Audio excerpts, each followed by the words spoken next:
Oh my god, guys, one of the most anticipated films of this year. We finally got a look at one of his major antagonists, and, well, Galactus is, well, he's looking old, man. Holy, he looking haggard as hell, and I know a lot of people are saying, hey guys, oh my god, it's comic book accurate. You can vaguely make out that, Galactus is purple and pink, but hey, he's going to be voiced by Ralph Ineson, and because I'm still a little bit under the weather, I can have that same booming, deep voice that he did when he was dressing down Sam for bringing the wildling girl to his table. You come to embarrass me, boy.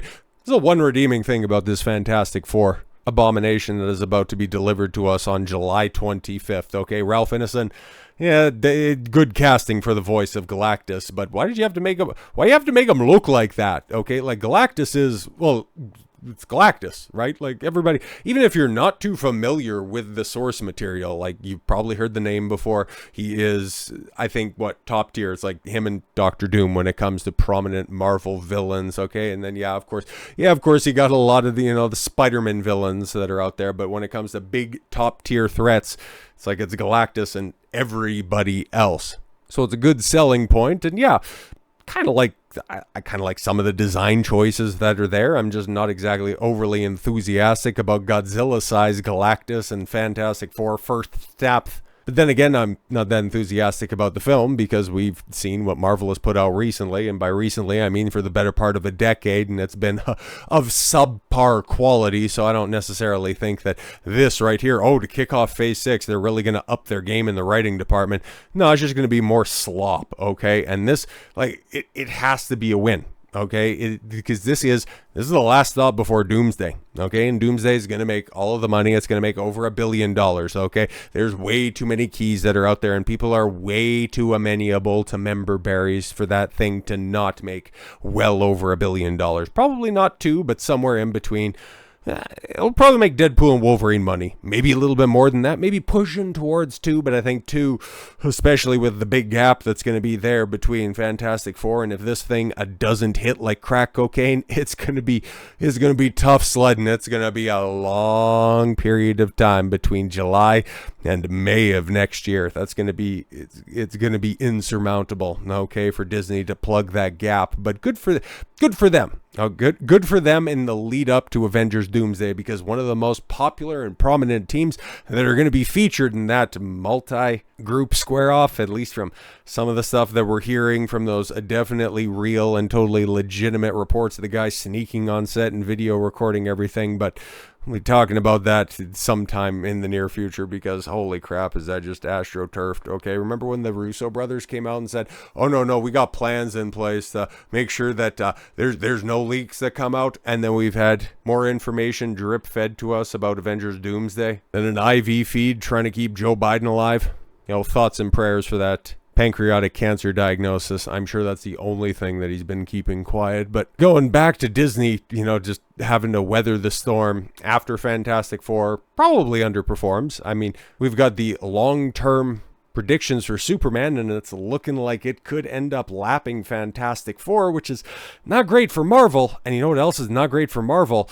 When their lead actress and the guy that they have so much stock placed in, and not just the face of Marvel moving forward, not just Reed Richards, the smartest man, the leader of the first family of Marvel, but also the guy who is, well, kind of, as this is to say, but the face of Star Wars, because he's going to be in the next Star Wars movie, the first one to come out in 7 fucking years. When he comes out and he continues to make stupid statement after stupid statement, like, if you don't want to sabotage your movie, you better put a leash on your male feminist.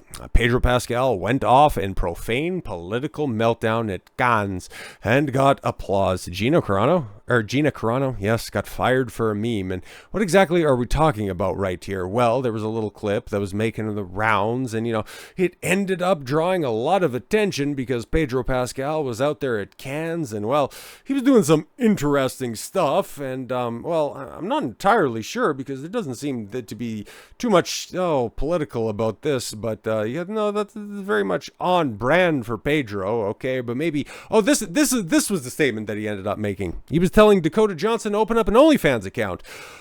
Male feminist, man, every single time. No. No. What he was actually saying, okay, was he wants to go ahead and he wants to stand up for, oh my God, illegal immigrants and refugees. Oh my God. Pedro, homie, you're disregarding your European heritage. Okay, that's a big problem. And I also want to know, it's kind of like when J.K. Rowling was making these statements a couple years back too. How many of these people that you're advocating for are you also keeping staffed and taken care of at one of your luxurious multi-bedroom mansions? Just wondering. Or is that everybody else's problem? But let's play the clip. I want people to be safe and to be protected, and I want very much to live on the right side of history. And I'm an immigrant. My parents are refugees from Chile. I myself was a refugee. We fled a dictatorship, and I was privileged enough to grow up in the U.S. and after asylum in Denmark. And if it weren't for that, I don't know what would have happened to us. And so I stand by those protections always.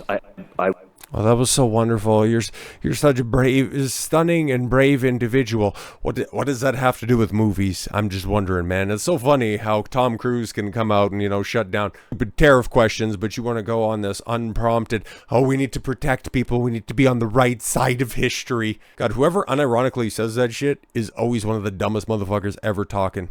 Pedro Pascal stood, or sat, probably on a chair with a fist, on the international press at Cannes, dropped an F-bomb on political opponents, and the United States promoted a film that vilifies conservatives. Oh yeah, that thing's getting roasted pretty well, and walked away with applause and headlines. Meanwhile, Gina Carano, who said far less without profanities or attacks, yes, remains blacklisted from Hollywood, forced to take her fight to court. Yeah, but Gina Carano's not a feminist. The rest of the clip that Variety didn't share, while promoting A24's Edgington, Pascal was asked whether he was concerned about returning to the United States. Given the film's political message, his response was blunt. Fuck the people who try to make you scared. Fear is the way that they win. Keep expressing yourself and don't let them win. What? Film itself is set in New Mexico during the 2020 lockdowns and features... Are you fucking kidding me? You want to talk about government overreach and how you need to be on the right side of history, and you're doing a film about COVID lockdowns? Go fuck yourself. This features a clash between Pascal's left-leaning mayor and Joaquin Phoenix's sheriff. Yeah, okay. The story has been described by critics as a direct attack on conservative populism, set in a town tearing itself apart. Variety praised its aggressive tone and message, with Pascal calling the script a form of whistleblowing, and says it felt like someone was finally speaking from the inside. That's because that's what we never have, okay? And that's something that we haven't had over the past 5-6 years. People standing up for the government. Fuck off. There's been no public reprimand from Disney for these comments, no distancing from Marvel, no statement from Lucasfilm, and there won't be. Well, of course not, because Pedro Pascal is on the right side of history. He's the face of the Mandalorian and Grogu, him and that goofy, stupid-ass fucking puppet. Prominent role in Avengers, Secret Wars, and Doomsday. He's got Marvel's biggest film of the year, a short couple of months away. But hey, Gina Carano, who is about to have her own Star Wars spin-off show, who arguably could have surpassed The Mandalorian is in prominence and prestige, but she votes a different way than Pedro every couple of years. And she was actually speaking out against, certain lockdowns in 2020 and, using fairly apt and appropriate comparisons about how the government will turn you on your neighbors, or how, yes, Pedro Pascal can openly mock, deride, and demean at this point in time more than half the voting population in the United States, to German mustache man enthusiasts in the 40s, and then, Confederates in the 1860s. You go for that. And Mark Ruffalo doing the exact same thing, and he's supposed to be in maybe just Secret Wars, but Doomsday as well, because it's very conspicuous that there's no Hulk in any of this stuff. But anyways, it's going to be interesting to see what Pedro Pascal's open and slanted activism ultimately does to Fantastic Four. I got to give the devil his due. He's very much missed on The Last of Us, and that is a show that is right now circling the drain, because I don't necessarily know so much if it's Pedro Pascal that's missing from the show, or if it is just a contrary character to that Galactus-headed individual that is just, taking a horse called Subaru through the dilapidated streets of post-apocalyptic Seattle with her supposed to be a Jewish, but is now being portrayed by a Hispanic actress girlfriend, and how they're just exchanging millennial one-liners that Neil Druckmann viciously masturbates over, but nobody else registers at all. At least that show had something of a dynamic, and Pedro Pascal, for as insufferable of an individual as he is, I think he can somewhat act. I think that he gets way too much praise, and especially when, you know, people say that, oh my God, Oberyn Martell, such a great character. Yeah, in season 4 of Game of Thrones, arguably, well, outside of season 6, the most overrated season. The most overrated good season. There's like 2 really good seasons of Game of Thrones, and then the latter 2 are just, you know, highlighted by some tentpole events. But I digress. We don't need to shit on Game of Thrones. I can do that without the prompting of Pedro Pascal. But yeah, the most satisfying performance I've ever seen him provide was when he was screaming for his life as the mountain popped his head like a fucking zit. So yeah, look forward to him getting cucked out by the Invisible Woman and fucking up so bad that they need to flee the Earth because Galactus ultimately eats it at the end of First Steps. Get ready for a failure Fantastic Four to get introduced and destroyed in the MCU. Can't wait for all of this stuff. Pedro Pascal, the most oversaturated, overrated, or regrettably underexposed activist in all of Hollywood. It's the year of Pedro, and he's gonna wish by the end of it, it fucking wasn't. So with all that said, thank you all very much for the gift of your time. I've been Don Consuelo. I want you to follow your gut and get after it. Take care, everyone.